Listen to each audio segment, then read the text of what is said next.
This is Charlie Parsons for Boxing Social in association with William Hill and Empire Fight Store. Delighted to be joined here in New Orleans. Ramla Ali, how are you? Very well, how are you? Really well. It's nice to be joined by you. I think the first time I've interviewed you, certainly in person. Really? Oh, wow. Got to make it more often then. I know, a more regular occurrence. How excited are you? Another outing for you. You're stepping up against a former world title challenger. Ready for the big occasion ahead? Worked really hard this camp. We have had to do things a little bit different because, the horrendous injury I had from my last fight. But my sparring has been incredible. I've had some world-class sparring.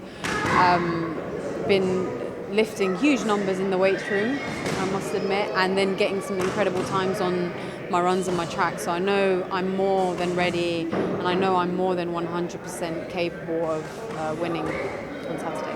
We know you're based out in LA, but when we did see you fight in London, we saw the incredible crowd that you brought with you.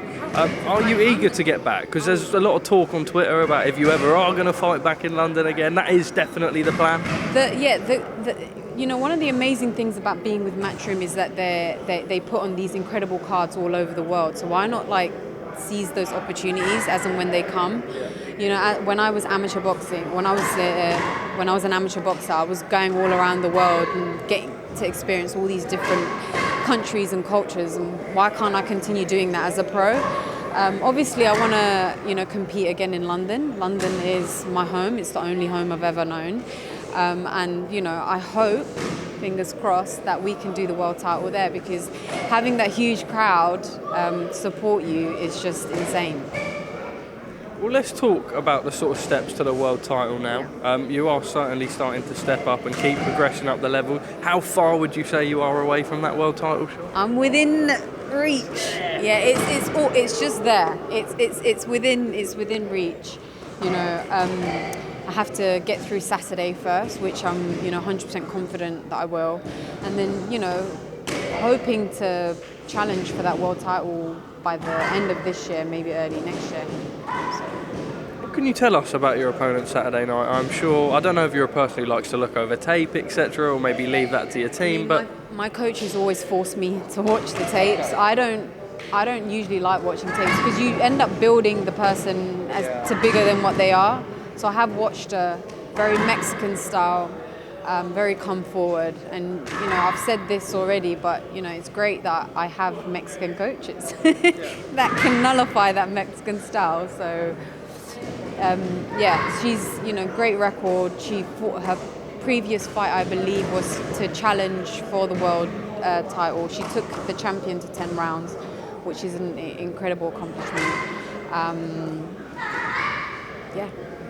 I've got to bring up Sulem. I know you're training with her. Yeah. I suppose also can replicate that Mexican style, right? I mean, that's the reason why we asked her to come down and be one of my main sparring partners, because she has that aggressive Mexican style. Even though she's a weight class below me, she just pushes me back. When my coach was like, stand your ground, you push her back. It's just, Mexican girls are bred different, they're built different. And, having her in camp has been incredible. She's a phenomenal fighter. She was able to push me in those 8-10 rounds that we sparred. And I'm just excited to show on Saturday everything that I learned sparring against her. It's so important in camp as well to build yourself in a happy environment. I know how happy you are with your training team, but I've been seeing the photos that she's been sharing of the two of you online. You've clearly got a really good bond there. That's so important as well, right? Oh yeah, boxing is a very what's the word? It's very cliquey. Is that the right word? It's very cliquey. It's who you know, and I've not known Sulem for a number of, I won't say I've known her since I was, we were kids, but the little time I've known her, she has become like family to me. I call her sis now, she is my sister, and she was, when she came down to spar with me, she was staying with me in my house, so she was cooking my meals and making sure I was okay. I've got to pick you up on that. She's always told me that she needs to cook proper Mexican food for me. Just how good is it? She made me ceviche, and I'm not really a ceviche lover, but her ceviche was insane. it was so good that I had to ask her to make it again.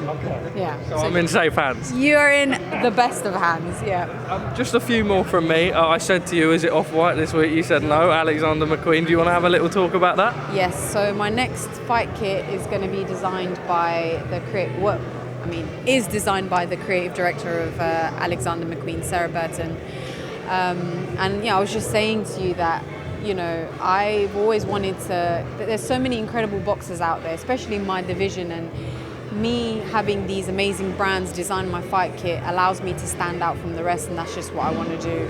So, the last one was Off-White, a few fights before that was Dior, now it's McQueen, and, I'm hoping that me being the flyest in the ring allows me to stand out from the rest. I think it adds to the story as well. I mean, it is such a great story, and you've also sort of got this sort of character that can be built. We see you in the ring going in these sort of like almost outside the box, but at the same time these brands clearly want to work with you. I feel like I'm the type of boxer that can transcend the sport. Outside of the sport, I can do things outside of the sport, which is quite nice, and it's always really nice to have these brands or have these people behind these brands that are, boxing is so alien to them, and I'm introducing this whole different world to them, and that is insane, amazing. So, taking the pictures today, I'm going to send it off to the CEO, and hopefully he approves and he likes it. And he said he's going to tune in on Saturday, so that's great. Ramla, just finally from me, I believe there is a film about yourself on the way. I remember seeing some tweets online. Firstly, it's true. I think there was. It's not made up. It is true. How excited and proud are you for this to come to fruition? Do you know what? Real talk. When I was first approached, I didn't want it to happen because having a film made about me just felt very intrusive, and I didn't really want everybody knowing everything about my life. But the producer who is now producing it, she wore me down like 5 years. It took me 5 years to sign the contract. She wore me down. Yeah, she wore me down. But I said to myself, anyone that persistent, anyone that eager to make this film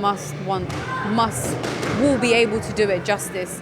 And she's given me so much creative control over the script and the casting, and so I know the film will be in safe hands. I don't know quite the name, but who is it that you've got playing yourself yet? So Letitia Wright, Wakanda Forever, the Black Panther actually. Yeah, she's going to be playing me, and she's actually flying in to watch me compete on Saturday. Well, Ramla, always a pleasure speaking. We won't see you work out. I already did a little workout outside. I was jumping with the ladies outside. They invited me to. Nearly caught you slipping. Ramla, it's a pleasure. Look forward to seeing you Saturday night. Thank you for your time. Thank you very much.